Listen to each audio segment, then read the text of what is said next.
सबसे बड़ा सुखी कौन? जिसके अंदर कोई भी चाह नहीं रह गई।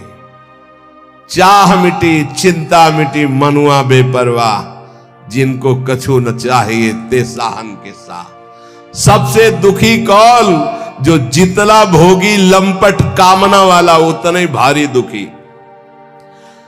सबसे बड़ा पूज्य कौन? जो भगवत प्राप्त।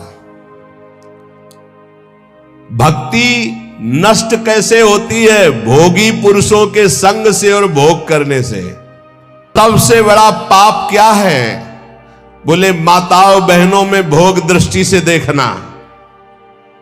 सबसे बड़ा पाप क्या है? माताओं बहनों को भोग दृष्टि से देखना।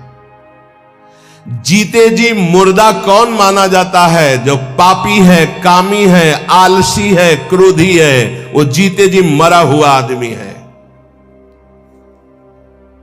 मोह जीव को बांधता है। ये मोह नष्ट कैसे होता है? सब जगह व्यर्थ मिथ्या दृष्टि करने से। शरीर नहीं रह गए, अमुक ये भी नहीं रहेगा, तो मोह होगा ही नहीं, सब जाएगा, सब नष्ट होगा। ये मनुष्य कष्ट क्यों भोगता है? ना चाहते हुए भी कष्ट क्यों भोगता है? क्योंकि ये मन और इंद्रियों को सही रास्ते पे न लगाने के कारण पाप कर्म करता है और उसका परिणाम कष्ट भोगता है। एक सरल उपाय बताइए जिससे भगवान रीझ जाए। नाम जप करते हुए पुकार पुकार कर उनसे प्रार्थना करो, राधा। हम नाम उच्चारण कर रहे, मनो बुला रहे, राधा राधा राधा। फिर देख लेना, साधक सबसे ज्यादा त्याग किसका करे?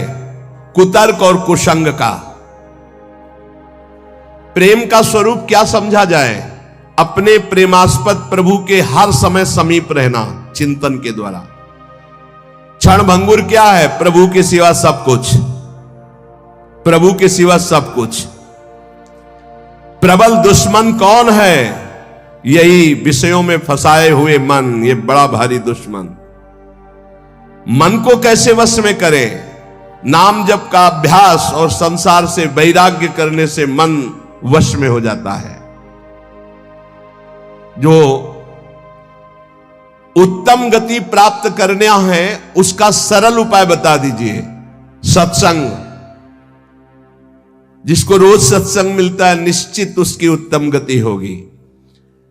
हमारी वाणी पवित्र हो गई कैसे जाने? जब झूठ निकलना बंद हो जाए, सत्य भाषण।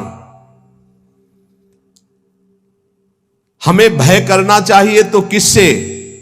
गंदी बात सिखाने वाले लोगों से और नशों से। नशा, कोई नशा नहीं, और गंदी बात सिखाने वाले लोगों से भय करना चाहिए, नहीं मिलना चाहिए।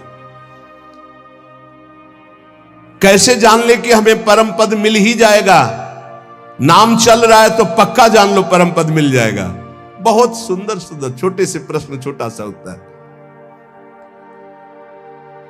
परम पद में जाते हुए भी हमें कौन नष्ट कर सकता है? बोले पाखंड, आडंबर, दंभ, नाटक, ये तुम्हें नष्ट कर सकता है।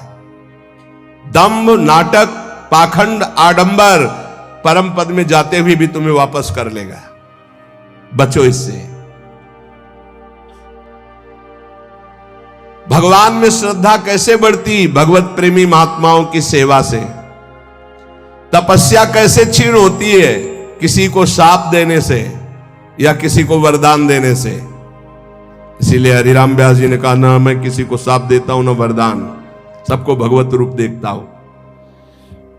सबसे बड़ा पराक्रमी कौन? जो अपने ब्रह्मचर्य को रोक ले। विश्व में सबसे बड़ा पराक्रमी कौन?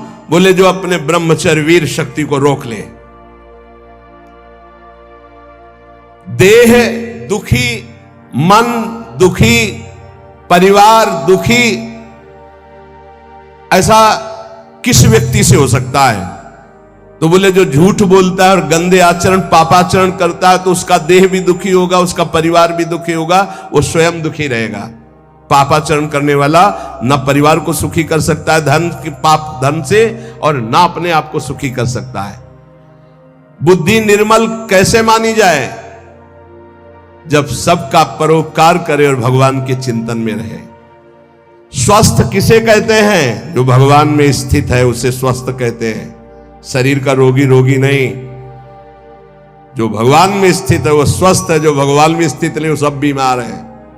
कोई काम रोगी, कोई क्रोधी, कोई लोभी, कोई मोही, कोई।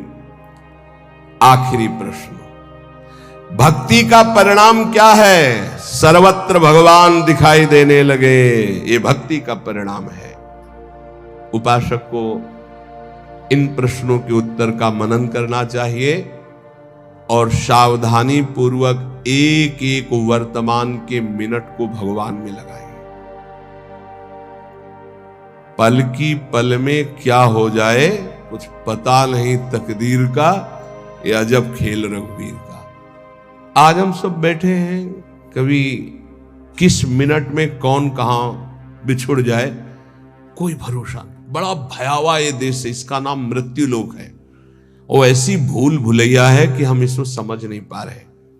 इसलिए सबसे ये प्रार्थना है कि आपको कल के लिए नहीं चिंता करनी, कल जो हो गया उसकी चिंता नहीं करनी, ना तो भूत की चिंता करनी ना भविष्य की चिंता। हमारी बात को पकड़ लेना, वर्तमान के समय को मत खो। कल जो हो गया वो तो हो ही गया। कल जो अच्छा या बुरा हुआ उसका वर्तमान में चिंतन करके वर्तमान के समय को क्यों नष्ट कर रहे हो? और कल जो होगा उसके लिए हम आज अपना समय नष्ट क्यों कर रहे हैं? हम कल जो होगा उसको संभाल सकते हैं, कल जो हो गया उसको भी संभाल सकते हैं। कैसे? वर्तमान के समय को संभालने से। अभी वर्तमान में